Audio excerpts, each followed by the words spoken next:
ઉપરવાસમાંથી પાણીની આવક થતાની સાથે હવે સરદાર સરોવર ડેમના પાવર હાઉસ ફરી ધમધમી ઉઠ્યા છે।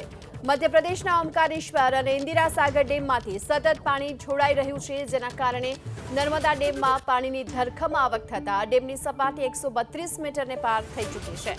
જો કે હાલમાં રિવરબેડ પાવર હાઉસના તમામ યુનિટ શરૂ થતા નદીમાં પાણી છોડવામાં આવી રહ્યું છે, જેના પગલે ગરુડેશ્વર વિયર ડેમ ઓવરફ્લો થયો છે।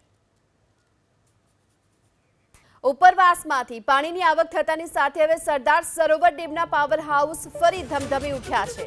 મધ્યપ્રદેશના ઓમકારેશ્વર અને ઇન્દિરા સાગર ડેમમાંથી સતત પાણી છોડાઈ રહ્યું છે, જેના કારણે નર્મદા ડેમમાં પાણીની ધરખમ આવક થતા ડેમની સપાટી 132 મીટરને પાર થઈ ચૂકી છે।